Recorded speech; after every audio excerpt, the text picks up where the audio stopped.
بسم اللہ الرحمن الرحیم۔ کتاب علم رجال، علامہ ذیشان حیدر جوادی، باب نمبر 38۔ کتاب، اصل، مصنف، نوادر۔ علم رجال میں کسی شخص کے صاحب تالیف ہونے کا ذکر کیا جاتا ہے تو اس کی تالیفات کو 4 ناموں سے یاد کیا جاتا ہے۔ کبھی اسے کتاب کا نام دیا جاتا ہے اور کبھی اصل سے تعبیر کیا جاتا ہے، کبھی کتاب کو تصنیف یا مصنف کا نام دیا جاتا ہے اور کبھی نوادر کے لفظ سے یاد کیا جاتا ہے۔ ضرورت ہے کہ ان تمام الفاظ کے معنی کی وضاحت کر دی جائے تاکہ رجال کا طالب علم جب ان الفاظ کو دیکھے تو اسے کتاب کی نوعیت کا بھی اندازہ ہو جائے اور وہ مصنف کی حیثیت یا عظمت کا بھی اندازہ کر لے۔ کتاب، اس لفظ کو عام طور سے عرفی معنی میں استعمال کیا جاتا ہے جس میں اصل، تصنیف اور نوادر سب شامل ہو جاتے ہیں، اور اس لفظ میں کسی خاص قسم کا تصور شامل نہیں ہوتا ہے۔ مثال کے طور پر اگر شیخ طوسی نے اپنے رجال میں احمد بن میثم کے حالات میں یہ درج کر دیا کہ ان سے حمید ابن زیاد نے کتاب الملاحم، کتاب الدلالہ جیسے اصول کی روایت کی ہے، تو اس میں کتاب کے وہ معنی مراد ہیں جس میں اصول اور نوادر سب شامل ہیں۔ یا اسی طرح اگر اسبات بن سالم کے حالات میں درج کیا ہے کہ لہو کتاب اصل، تو اس میں بیک وقت اسی کو کتاب بھی کہا ہے اور اصل سے بھی تعبیر کیا ہے۔ یہی حال نجاشی کا ہے کہ انہوں نے حسن بن ایوب کے حالات میں لکھا ہے کہ لہو کتاب اصل، یعنی کتاب اور اصل کو ایک کر دیا ہے،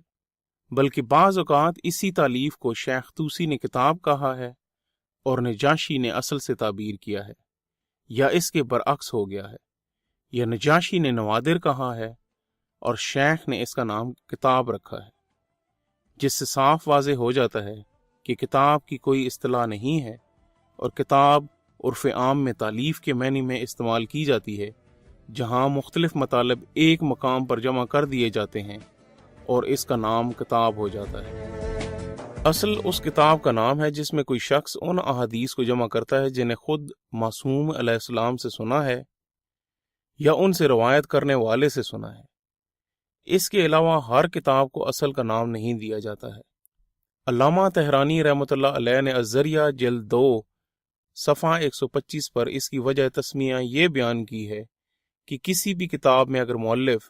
براہ راست امام علیہ السلام سے حاصل ہونے والی حدیث نقل کرتا ہے یا معصوم کے براہ راست راوی کی حدیث نقل کرتا ہے تو یہی کتاب عالم تصنیف و تالیف میں اصل ہو جاتی ہے اور باقی کتابیں اسی کے زیر اثر ترتیب پاتی ہیں۔ جس طرح کتاب کے پہلے نسخہ کو اصلی نسخہ کہا جاتا ہے کہ یہ مصنف کے ہاتھ کا لکھا ہوا ہے اور باقی نسخے اسی سے نقل کیے گئے ہیں۔ عالم دین و مذہب میں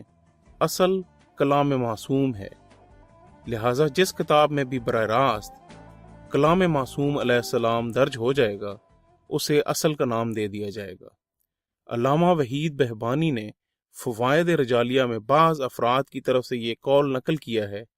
کہ کتاب اس تالیف کو کہا جاتا ہے جس میں ترتیب، تنظیم اور ابواب و فضول ہوں،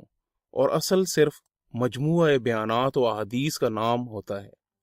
اس میں کسی طرح کی تبویت اور ترتیب نہیں ہوتی، اور پھر اس پر یہ اعتراض کیا ہے کہ بہت سی اصلیں ایسی ہیں جس میں باقاعدہ باب اور فضل کا وجود پایا جاتا ہے، لہٰذا اس طرح کی شناخت غیر ممکن ہے اور اس کے ذریعے کتابوں کی قسموں کا تعین نہیں کیا جا سکتا ہے۔ مصنف یا تصنیف، شیخ طوسی رحمۃ اللہ علیہ نے اپنی کتاب فہرست کے مقدمہ میں احمد بن حسین بن عبید اللہ الغزائری کے بارے میں لکھا ہے کہ انہوں نے 2 کتابیں تیار کی تھیں، ایک میں مصنفات کا ذکر کیا تھا اور ایک میں اصول کا، جس سے یہ اندازہ ہوتا ہے کہ شیخ رحمۃ اللہ علیہ کی نگاہ میں مصنف اصل کے مقابلے میں کوئی الگ شے ہے اور ایک لفظ کا اطلاق دوسری شے پر نہیں ہو سکتا۔ لیکن اس کے بعد موصوف نے لوگوں کے حالات لکھتے ہوئے دونوں کو جمع کر دیا اور یہ کہا کہ اگر ایسا نہ کیا جائے تو ہر شخص کا ذکر مصنفات کے ذیل میں بھی کرنا پڑے گا اور اصول کے ذیل میں بھی۔ اس کے بعد ہارون بن موسیٰ تل اکبری کے بارے میں بیان کیا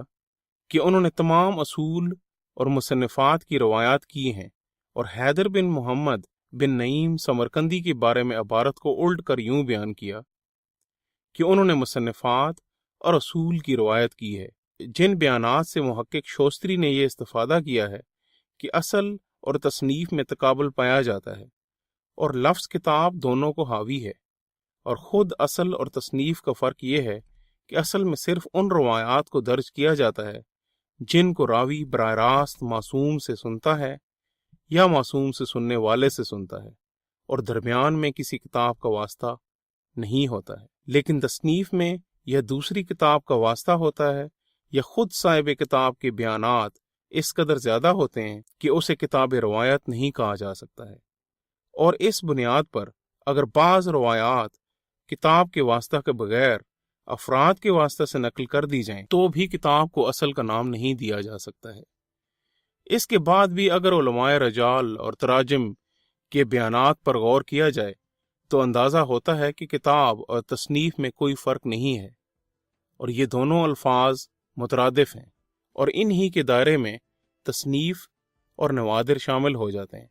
گویا کتاب کی دو قسمیں ہیں، اصول اور نوادر، یا تصنیف کے دو انداز ہیں،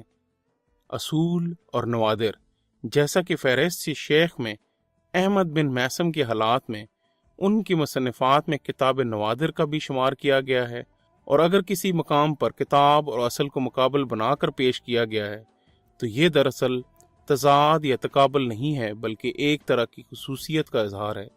کہ کتاب ہر قسم کی تصنیف کا نام ہے، اور اصل صرف ان کتابوں کو کہا جاتا ہے